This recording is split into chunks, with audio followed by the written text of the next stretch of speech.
함께 사도신경으로 우리의 신앙을 고백하시겠습니다. 전능하사 천지를 만드신 하나님 아버지를 내가 믿사오며 그 외아들 우리 주 예수 그리스도를 믿사오니 이는 성령으로 잉태하사 동정녀 마리아에게 나시고 본디오 빌라도에게 고난을 받으사 십자가에 못 박혀 죽으시고 장사한 지 사흘 만에 죽은 자 가운데서 다시 살아나시며 하늘에 오르사 전능하신 하나님 우편에 앉아 계시다가 저리로서 산자와 죽은 자를 심판하러 오시리라. 성령을 믿사오며 거룩한 공회와 성도가 서로 교통하는 것과 죄를 사하여 주시는 것과 몸이 다시 사는 것과 영원히 사는 것을 믿사옵나이다. 아멘. 함께 찬송가 370장 주 안에 있는 나에게를 부르시겠습니다.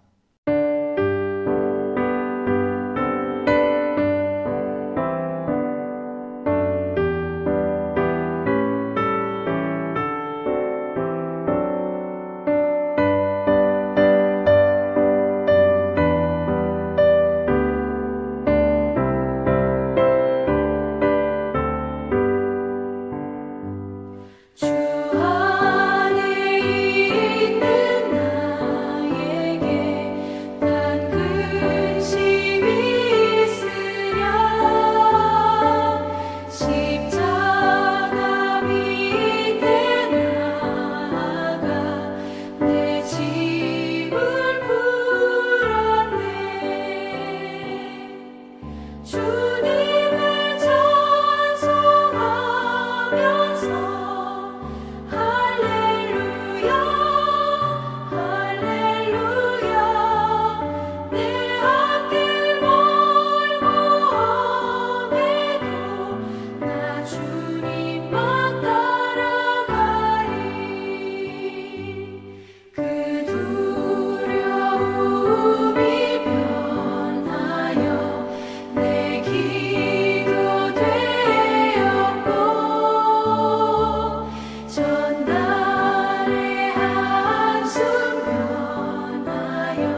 오늘 우리에게 주시는 하나님의 말씀은 창세기 45장 16절로부터 28절까지의 말씀입니다.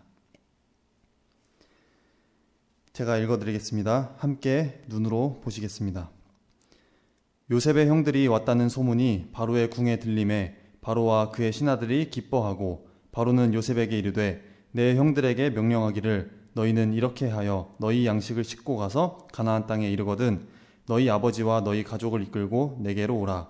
내가 너희에게 애굽의 좋은 땅을 주리니 너희가 나라의 기름진 것을 먹으리라.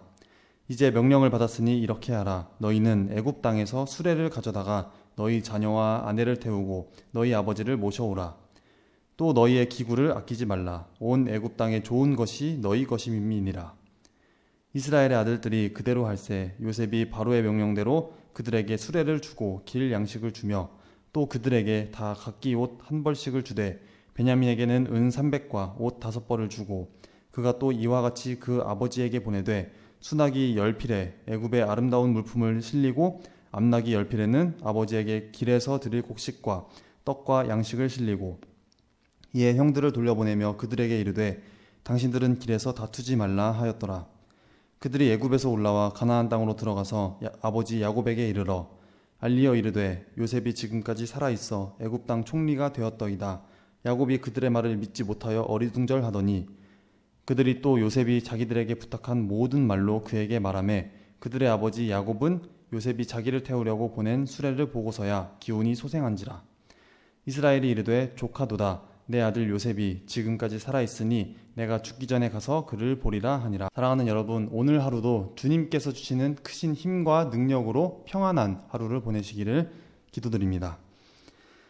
창세기 45장은 요셉이 형제들 앞에 자기의 정체를 밝히고 큰 소리로 우는 장면으로부터 시작이 됩니다.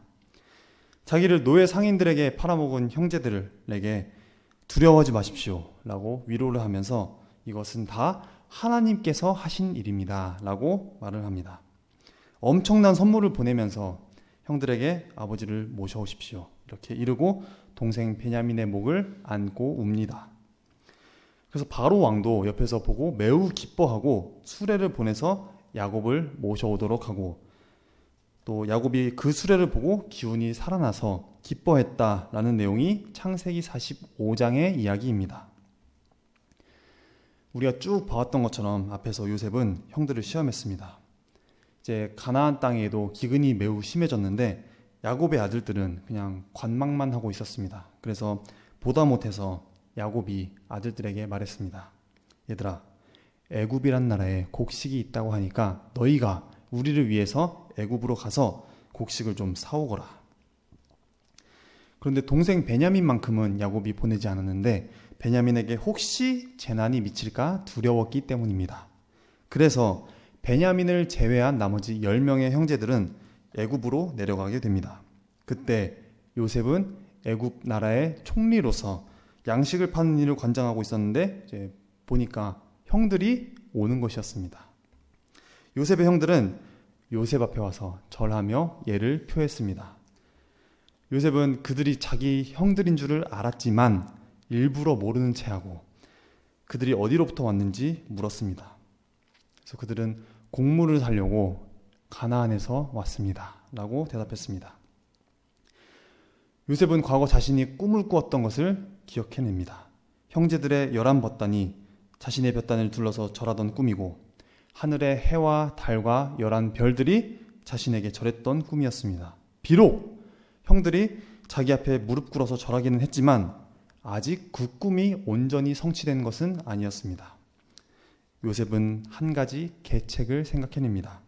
그것은 형들을 정탐꾼으로 몰아서 나머지 오지 않은 한 형제를 데려오게 하는 것이었습니다.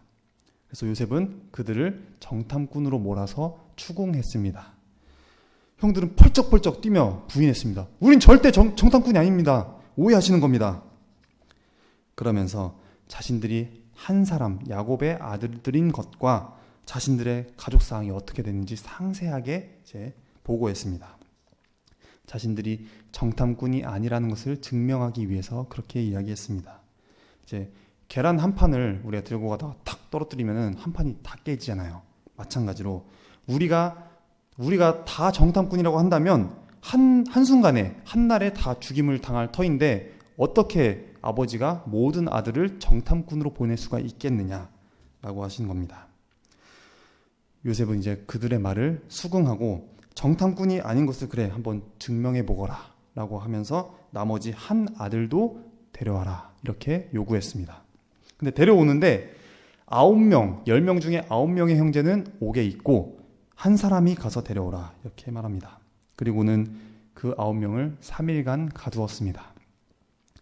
3일 후에 요셉은 옥에서 형제들을 꺼내며 이렇게 이야기합니다. 나는 하나님을 경외하는 사람이야. 그러니까 당신들 중에 한 사람만 옥에 갇히고 나머지는 집에 곡식을 가져가서 가족과 함께 굶주림을 면하십시오. 그들이 과연 옥에 갇힌 형제를 버릴 것인지 아닌지를 시험하기 위한 것입니다. 자신들의 시기, 자신들의 질투 이런 것들 때문에 옛날에 한 형제를 죽이고자 했었고 버리기를 서슴지 않았던 똑같은 사람들이 두 번 그러지 않을 법이 없다라는 생각이기 때문입니다. 그래서 요셉은 그들이 회개를 했는지 돌아섰는지 이제는 정말 사랑으로 연합되어 있는지를 확인하고자 했던 것입니다. 일이 이렇게 진행되니까 형들은 깨닫습니다. 그리고 서로 이야기합니다. 이 모든 것은 우리의 죄에 대한 하나님의 심판이다. 그리고 우리는 지금 죄값을 치르는 거다. 적어도 그들은 자신들의 행동이 잘못된 일이었음을 인정하고 있음을 보여줍니다. 그들은 요셉이 통역관을 옆에 세웠으니까 자신들이 하는 이야기를 알아듣지 못할 줄로 생각을 했지만 요셉은 형들의 이러한 말들을 다 듣고 홀로 피해서 울었습니다. 그리고는 돌아와서 시므온은 결박시키고 나머지 형제들에게는 풍성한 양식을 주어서 돌려보냈습니다. 양식과 함께 그들이 곡물을 사려고 했었던 돈도 함께 넣어서 보냈습니다. 이렇게 해서 요셉의 형들은 양식을 나귀에 싣고 가나안으로 향하게 됩니다. 그런데 가는 도중 하룻길을 가서 묵는데 한 형제가 나귀에게 먹이를 주려고 자루를 풀고 있었습니다. 그런데 놀랍게도 자기들이 갖고 왔었던 돈이 자루에 그대로 있는 것입니다. 그래서 당장에 이 사실을 형제들에게 알렸습니다. 그의 말을 들은 형제들은 마치 얼빠진 사람처럼 떨면서 말했습니다. 어떻게 하나님께서 이런 일을 우리에게, 어찌하여 우리에게 이런 일을 하셨는가? 그들은 하나님의 가혹한 심판이 임하는 것으로 생각했습니다. 이를 더 어렵게 만드시는 것처럼 생각을 했던 겁니다. 그러나 그들은 이제 가나안으로 가던 길을 돌이킬 수가 없어서 그냥 가나안으로 갔고 아버지 야곱에게 모든 사실을 알렸습니다. 자신들이 정탐꾼으로 몰리게 된 사실과 12형제가 있는 것을 고한 사실, 그 애굽 사람이 나머지 한 형제까지 데려오라고 말한 사실, 그래서 그 말이 진실임을 밝힐 것을 명한 사실 등 모든 것을 거짓 없이 아버지에게 이야기했습니다. 그리고 나서 자신들의 자루들을 이렇게 딱 풀어보니까 돈뭉치들이 각 사람의 자루에 그대로 있는 것이었습니다. 야곱과 모든 형제는 깜짝 놀랐고 두려워했습니다. 그래서 야곱이 좌절했겠죠. 낙심이 되었겠죠. 그래서 아들들을 원망했습니다. 어떻게 그럴 수가 있느냐. 그래서 르우벤이 이제 맏형답게 모든 것을 자기 책임으로 지려고 했습니다. 그러나 아버지는, 야곱은 르우벤의 어리석은 제의를 거절하고 결코 베냐민을 내줄 수 없다. 완강하게 거부했습니다. 르우벤을 믿을 수도 없을 뿐더러 베냐민에 대한 인간적인 정에 매여 있었던 것입니다. 이 이야기는 누가 주인공인 것 같습니까? 물론 요셉의 대사가 자주 나오는 것 같으니 요셉이 주인공인 것 같습니다. 그러나 실제로 요셉의 대사는 그렇게 많은 부분을 차지하지 않고 있는 것을 우리는 볼 수가 있습니다. 저는 꼭 누구라고 할 것 없이 야곱의 12형제 모두라고 생각합니다. 그래서 이 기사의 가장 주요한 강조점은 형제들 간의 우애에 있다 라고 말할 수가 있겠습니다. 12형제가 어떻게 이 일을 함께 겪으며 또 한 아버지 야곱 안에서 서로 연합하고 있는가, 어떻게 용서와 사랑으로 하나 되어 가는가, 거기에 있다는 것입니다. 물론 여기 형제간의 우애라고 하는 것은 단순히 그냥 형제간에 서로 좀 친하게 우애 있게 살아야 한다 정도의 식의 교훈을 주기 위한 것은 아닙니다. 여기서 형제간의 우애라고 하는 것은 하나님의 나라와 관련된 매우 의미 있고 중요한 우애입니다. 곧 하나님의 나라를 세울 언약의 머리들로서 사랑과 연합을 어떻게 이룰 것인가 하는 문제인 것입니다. 이것은 하나님의 나라가 연합된 사랑의 힘으로 설 것인가 아니면 시기와 다툼으로 무너질 것인가 하는 그런 문제인 것입니다. 야곱의 12아들들이 하나라도 버림받지 않고 잃어버림받지 않고 사랑으로 연합하여 설 것 같으면 하나님 나라의 초석이 놓이는 것이고, 옛날에 형들이 요셉에게 했었던 것처럼 다시 다툼과 시기와 질투로 서로 나뉠 것 같으면 하나님의 나라는 그야말로 모래 위에 지은 집과 같아질 것입니다. 하나님께서는 택하신 자 요셉 안에서 형제 연합의 일을 시작하시고 이루어 가시고 완성해 가시는 것입니다. 악한 자들의 회방에도 불구하고 하나님 나라의 영원한 토대를 놓으시는 중요한 사업을 해 가시는 것입니다. 그러므로 창세기의 저자는 이 일을 비교적 상세하게 기술하고 있는 것입니다. 그래서 강조하고 있는 겁니다. 그런데 이 형제 연합이 바로 요셉을 통해서 이루어지고 있음에 우리는 주목해 볼 필요가 있습니다. 요셉은 이 일로 인해서 형제를 위해 봉사하였고, 그런 관점에서 그의 형제 시험을 이해해야 합니다. 그는 과거에 자기가 당했던 서러움, 억울함 때문에 형제들을 시험한 것이 아닙니다. 당신들도 한번 당해보십시오. 그런 심정으로 이 일을 도모한 것이 아닙니다. 그는 형제의 연합을 공고히 하고자 했던 것입니다. 그래서 모든 시험이 끝난 후에 요셉은 자신을 형들에게 밝힙니다. 보고 싶었던 마음과 그리웠던 마음과 또 사랑의 눈물로 그들을 안아주게 됩니다. 그것을 본 바로는 요셉의 가족들을 전부 다 불러올 것을 명합니다. 그래서 애굽에 있는 좋은 땅을 그들에게 주고 또 기름진 음식들을 먹게끔 합니다. 가정에 충실하여라, 그리고 효를 다하여라, 그런 기회를 요셉에게 줍니다. 그래서 요셉은 형들에게 아버지를 그리고 가족을 모셔올 것을 명합니다. 그리고 그 형들을 보내는 그 가는 길에 요셉은 단 한 가지만을 명합니다. 오늘 본문에 나오는 요셉의 말은 단 한마디입니다. 24절입니다. 당신들은 길에서 다투지 말라. 사랑하는 여러분, 요셉의 이 말이 어떻게 들리십니까?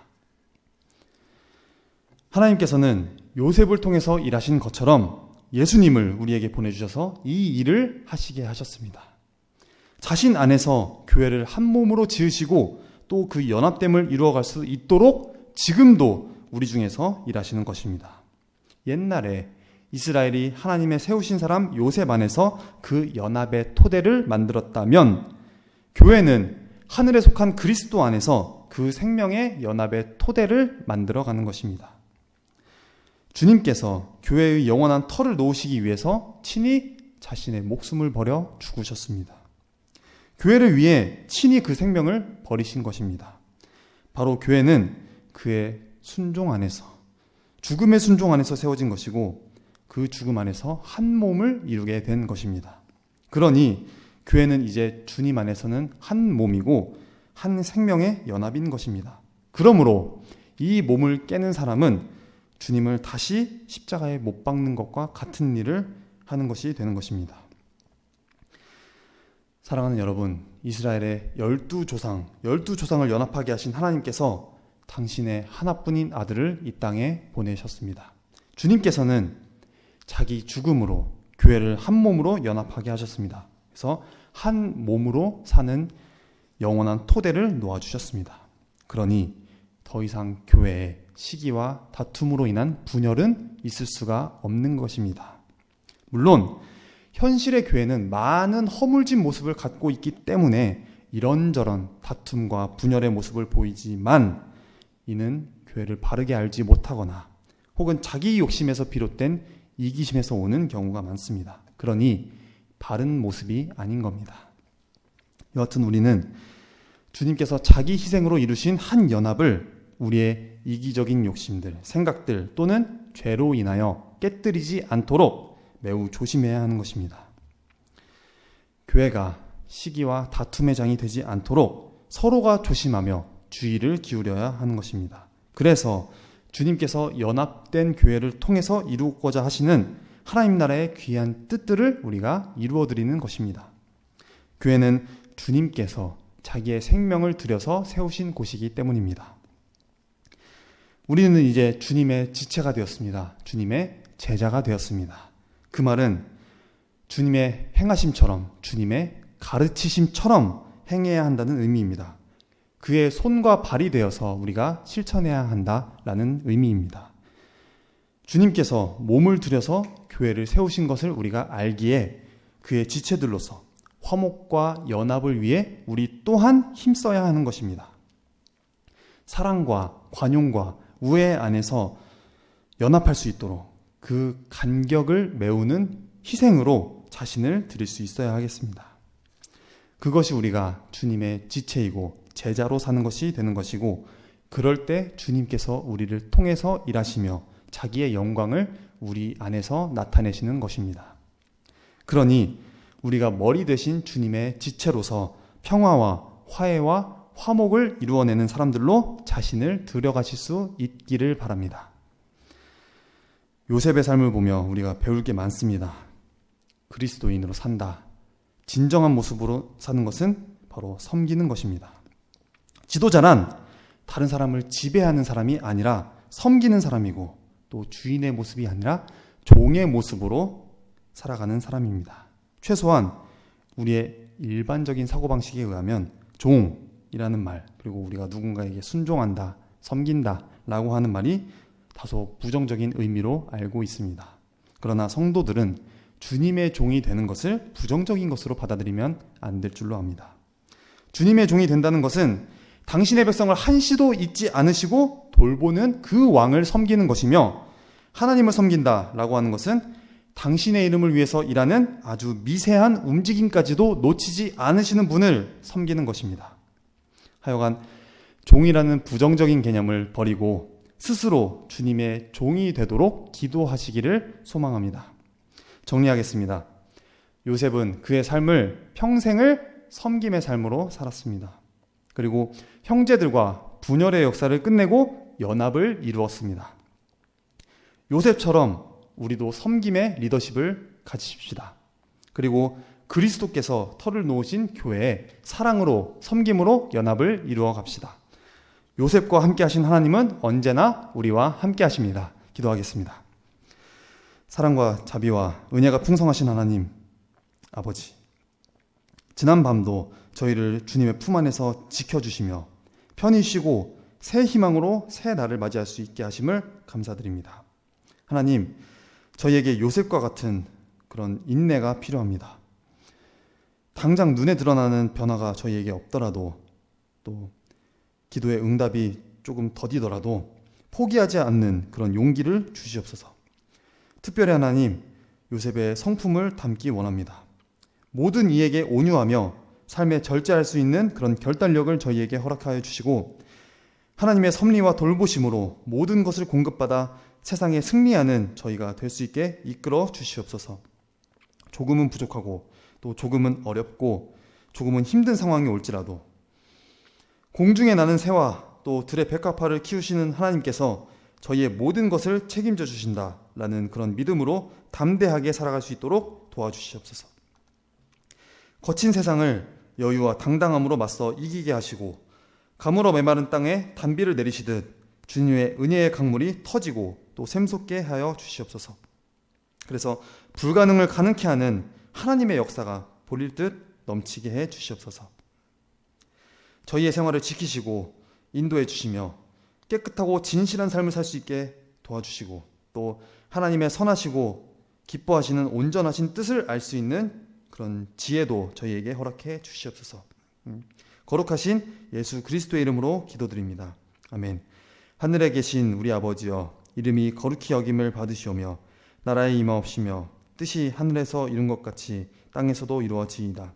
오늘날 우리에게 일용할 양식을 주옵시고, 우리가 우리에게 죄 지은 자를 사하여 준 것 같이 우리의 죄를 사하여 주옵시고, 우리를 시험에 들게 하지 마옵시고 다만 악에서 구하옵소서.